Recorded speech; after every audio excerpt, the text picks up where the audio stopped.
Peace be upon you. Welcome to Shifaa Online TV with me, Dalila Hamza. Our teacher today will be taking us through IRE, and that is Madam Zuani, who will dig up some details and tricks of how you can be able to answer correctly. Join her and stick around. Assalamu alaikum wa rahmatullahi wa barakatuh. I hope all of you have enjoyed your Eid and welcome back to our classes. And we are going to resume our classes where we left last time. And we were talking about a dead person, the rights of a dead person. So we, in our previous lesson, we had reached rights of a dead person.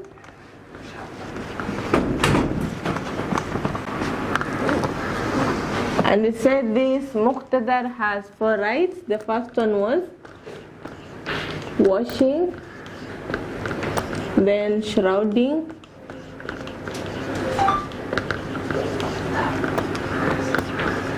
we have praying, and the last one is burial. So we had discussed more on how we wash this dead person. So we are going to resume in our number 2 just to go through some of the things we discussed. We said this person is being washed with clean water. We remove all the clothes. We lay the person on a flat bed or whatever the place we are going to use to clean that person. We can either go to the mosque, borrow the bed that is used for washing the dead person. And then this person we wash, we normally perform wudu, ghusl, and janaba. So when we are done washing, we go to step 2. Step 2, this is shrouding. So what is shrouding? This is, we are now clothing this dead person. How do we clothe? So we all know we have 2 genders. We have a man and a woman. So this man has 3 pieces of cloth and the lady has 4 pieces of cloth. So which is this cloth that we are going to use? For the rich and the poor, the clothing is the same.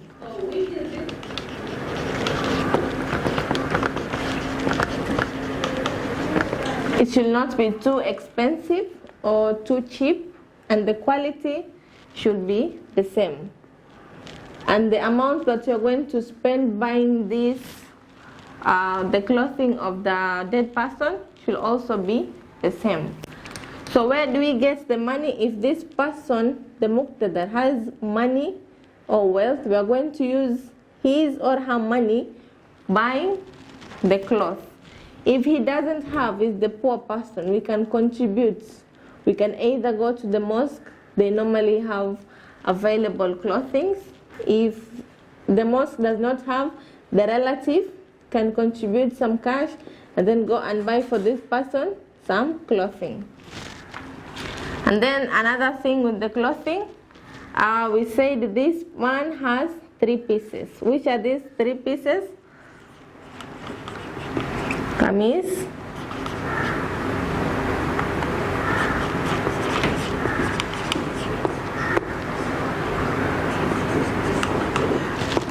so this one has izar, kameez, and lifafa. And then the lady has 4 pieces: izar, kameez,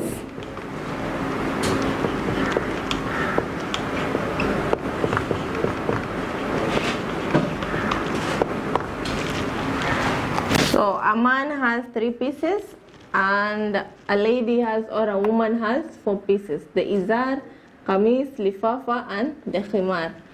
So after washing this dead person, we dry that place, and then we take the first piece, we place it at the bottom, and then we take the second piece, we fold it. So when we are shrouding this dead person, we'll use some cotton. So this cotton is being kept on the openings, like in between our fingers, in our nose, our mouth, the armpits. And for the lady, we are going to take a big portion of it and you're going to place it at the private part. It's going to act like a sanitary towel for the lady. For the man, we don't put anything because they do not have menstruation period. And then we're going to fold the pieces. For the man, he has 3 pieces, and for the lady, she has 4 pieces. So after tying all the pieces, we're going to put a strong knot on top of the head, at the stomach, and at the feet. We're going to tie a very strong knot. So this is how we normally shroud this lady or a man. So we are going to step 3.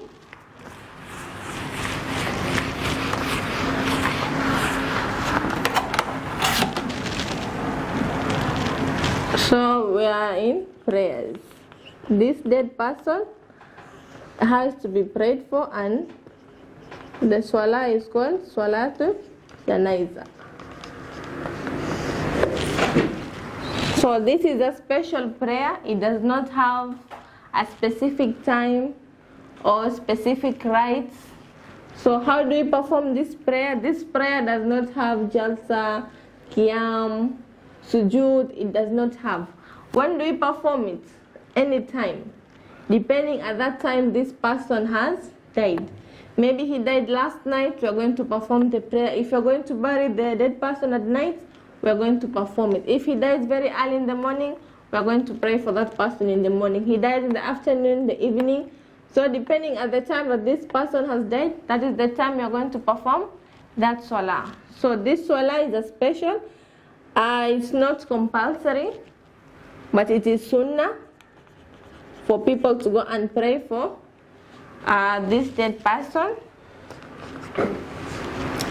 And in case somebody has died and then the neighbors and the Muslim around the place, they do not go and perform a prayer for this dead person, they're all going to get sins. And then number 2, this swala, it has conditions.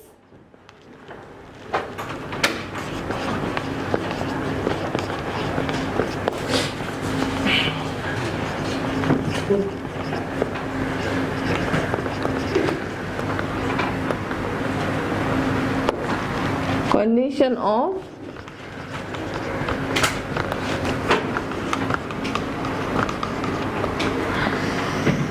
so what are some of the conditions? Number 1, cleanliness.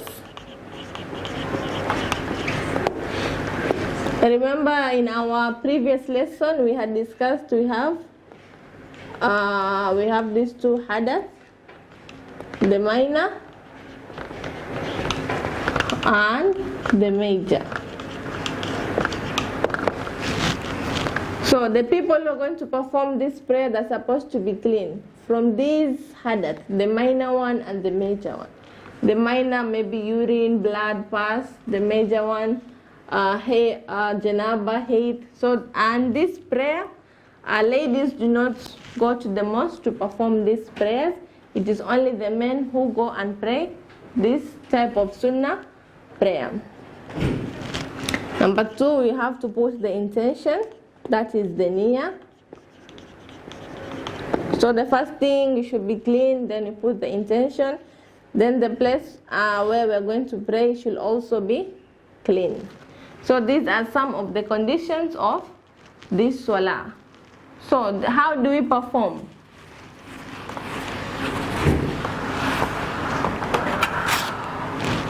So this swala, it has some rites.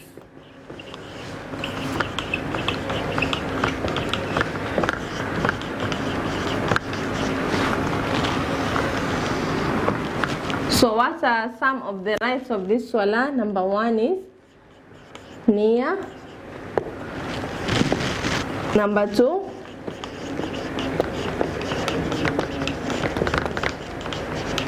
Takbiratul Ihram. Number 3 is Qiyam. Qiyam also means standing. And then number 4 is Salam. So for the young boys and the men who perform this salah, there are 4 rights. The first one, you must have the niyyah. Whenever a Muslim is praying, he or she should always have the intention of performing that salah. And then you have Takbiratul Ihram. We have the Qiyam. Qiyam also means standing. And then we have the Salam. So how do we perform this salah?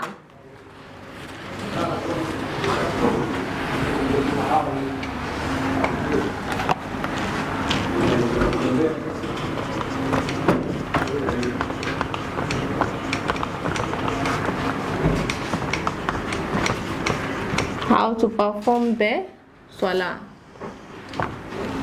So this salah has 4 takbiras. We have the first one, the second one, the third one, and the fourth one. As I started, I said this salah has no sujood or anything. We do not pray like the way we normally pray. It's a different kind of salah. So it normally has 4 takbiras. Now this dead person or a muqtadar, we have taken him or her or him to the mosque. So how are we performing this salah? So this salah, it normally has 4 takbiras. And then these 4 takbiras, we have the imam. We normally know the imam is the one who leads the ma'amuma when praying. So where is this imam standing? So this imam is going to stand at the position, we are going to check the gender of that person. If the person is a lady or a woman, the imam is going to stand at the center. So let's imagine this is the dead person for an example. So the imam is going to stand here at the center of that dead person, and then the ma'mumans are behind him. And if the person who has died is a man, the imam is going to stand at, let's say this is the person, so he's going to stand where his head is facing. And we all know when you're praying, we face the Qibla. So he's going to stand where his head is, where it has been placed. So when the imam is this person is going to stand at the head. So this is the first step. When those people carrying the dead person, they're going to place the muqtadar at a certain position, and the person, him or she, is supposed to face the Qibla. So this imam is going to inquire if that person is a lady or a man. If it's a lady, he's going to stand at the center, and if he's a man, he's going to stand at where his head is facing. After that, he's going to say the first takbiratul ihram, and we're going to recite. He's going to say Allahu Akbar, and then he's going to recite Suratul Fatiha. And then he's going to read, and the ma'mumans are also going to read. The second one is Salatu ala Nabi. This is the prayer for the Prophet.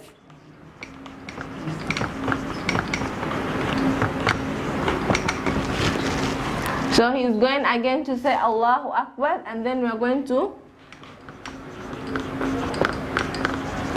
recite the dua of the mayit. And then the last one is recite dua for the whole Muslims. We all know that whenever we are praying, if a person misses to read Surah Al-Fatiha, then his salah or her salah is nullified. That means he has to pray again.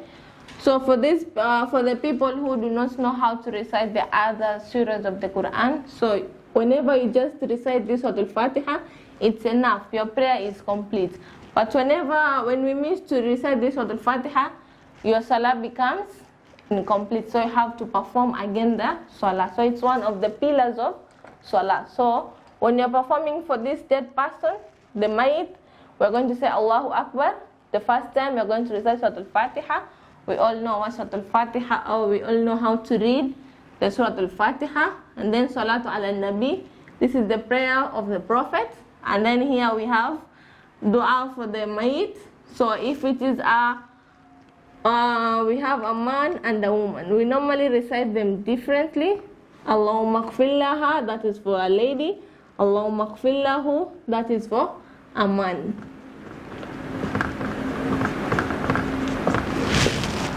And then the Imam is going to recite a dua for the whole Muslim, everyone.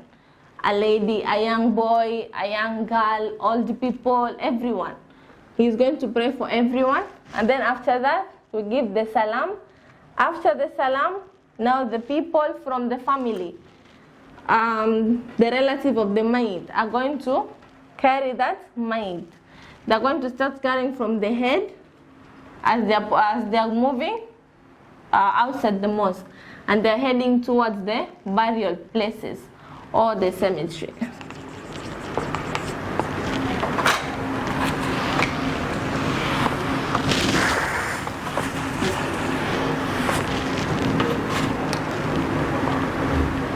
So now we have the carrying the mayit. How do we carry this person? This person, when we are carrying the mayit, we are supposed to, the head is supposed to be in front and the legs behind. So the relatives, I said the close people from his close family, like the son, the uncle, the father, they're going to be the ones leading that, the mayit. And then when we are carrying this person, what are we supposed to do? What are we not supposed to do? We are not allowed to listen to music, playing drums. Those are haram things to do. Rather, we are supposed to recite some du'as for this mayit as we are heading towards the burial place. And then this person that you're going to carry, let's say if we are going to use a car for those old people who cannot walk a long distance, so the mayit is going to be ahead and then the vehicles behind.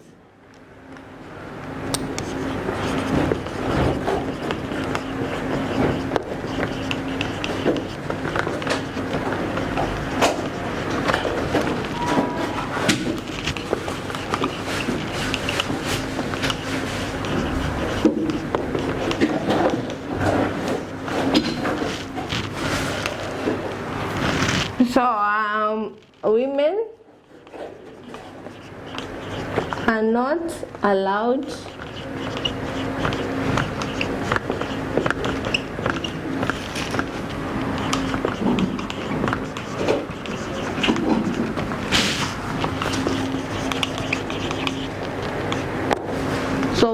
not allowed to follow or go and bury the dead person. It is haram.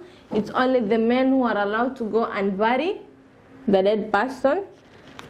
And then for the passengers, for those people who are walking on the road, whenever they see a janaiza passing by, they're supposed to stop, let the janaiza pass, and then they follow it behind. And for a lady, you're supposed to stand away from that crowd of men. Cover yourself properly, your face, because we all know maybe if you have beautified yourself and then a man sees you, that is haram. It's not allowed. So when this janaiza is passing, you just stand somewhere far, just pray, wait for the janaiza to pass, and then continue. If you're crossing the road, cross the road. If maybe you're going towards that direction, wait for them to have reached a very far distance, then you continue doing what you're doing. So for a lady, you're not supposed to follow or go to the burial place and go perform and attend the burial during the burial or burying of that person. And then the last thing, when carrying this person, we are not supposed to haste, move in a hurry. We're supposed to walk in a moderate speed, so that we pray for this person as we are moving. When we are walking, I said before, we are supposed to talk good things about this dead person, regardless of how he or she used to live when he was still alive. If he was a bad person, Allah is telling us we were supposed to keep on talking good things, pray for that person. May Allah make his qabri have light. All those good du'as that we all know, we pray for this dead person. So now when we reach at the burial place, what are we supposed to do?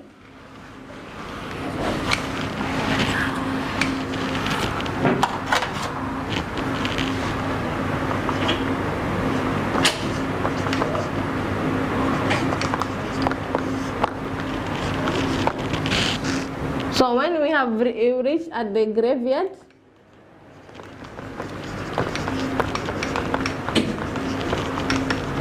the grave is already prepared. So only the family members are allowed to go down and then bury this person. And then after burying, they have to close up the grave, returning the soil back inside. So when we have died, we are going to be inside that grave and we are going to be left alone, except for one thing. Allah tells us every day when we die, He is not going to check at our color skin, how rich we are, how poor we are. He's just going to check at one thing, your amals. What did you do? Did you worship Him? Did you have time for Him? Did you have spare time? Because we are always busy and busy and busy chasing the world. We forget about God, and God has brought us to this world just to worship Him. He tells us when we remember Him, He remembers us. And He tells us we should often go back to Him and ask for His forgiveness all the time, because He is Al-Ghafur, He forgives all the time. And He doesn't get tired of us asking for forgiveness. So if you are a good person, Allah tells us those are the only things that you're going to remain with. All your wealth, your children, as much as we love them or you love that person, He's going to leave you behind alone. Only your good deeds will remain with you. So we are going to bury you and then we are going to leave you alone at this stage, and everybody goes back home. So Allah tells us for our Waladun Salih, a good kid is the one who will always pray for his parents. Even if your parents have died or whoever that person is to you, Allah tells us we should not stop giving sadaqah in their names. We should not stop doing good things in their names, because whatever we do for them, it reaches them. Allah knows how it reaches them. Us, we do not know. But Allah is encouraging, we should do it for them more often. And this is the end of our topic for this, the Muqtada. So for those maybe who had questions, this was the topic that we had left behind. So we are going to another subtopic because we still have few minutes.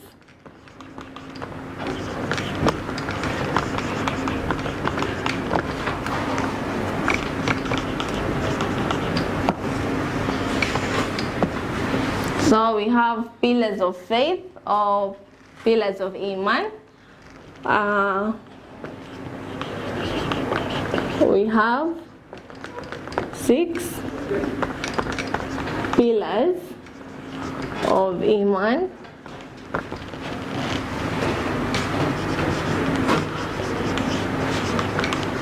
They are 1,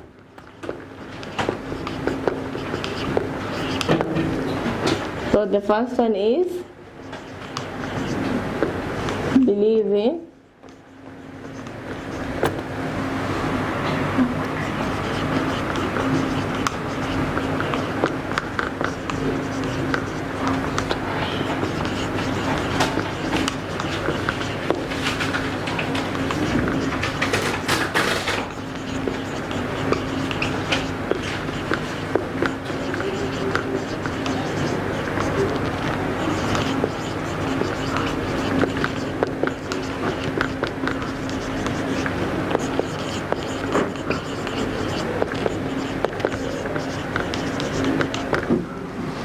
So we have 6 pillars of Iman or 6 pillars of faith. The first one is believe in Allah. The second one is believe in angels. The third one is believe in books. The fourth one is believe in prophets, believe in the last day, and then believe in Qadr.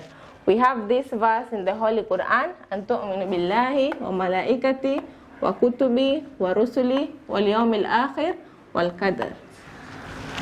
So we are going to discuss these 6 articles of faith in brief. So we have the first one is believe in Allah. We all know we are supposed to worship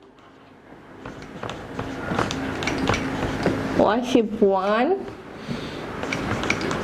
God. That is why we have Surah Al-Ikhlas, Qul huwallahu ahad, Allahu samad, lam yalid wa lam yulad, wa lam yakul lahu kufuwan ahad. Allah does not have parents, does not have any partnership with anyone. He's just alone and we're supposed to worship him. He doesn't have kids or wife or husband that you normally, the relationship that we both have. So Allah is all alone and He is one. And you are supposed to worship Him and fear Him. You're supposed to have taqwa. For any Muslim, for any good Muslim, you're supposed to have taqwa. Taqwa means fear of Allah.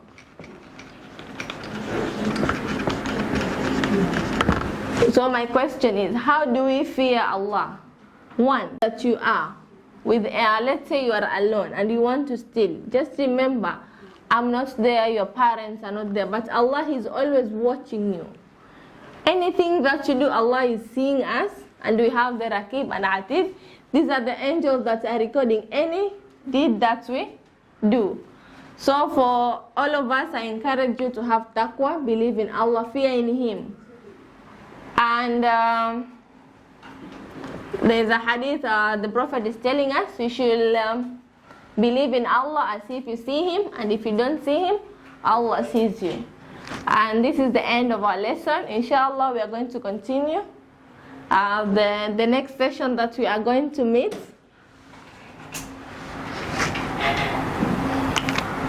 And for the parents, I encourage you to emphasize this taqwa.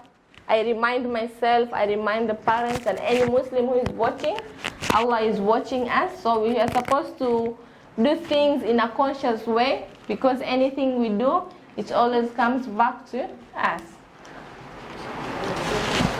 MashaAllah, I hope you've learned quite much and you've noted some of the tricks that were being taught here by our very own teacher, Madam Zuani. Sadly, we come to the end of the lesson, but not the day for you. We're going to have a short break, but we'll be right back.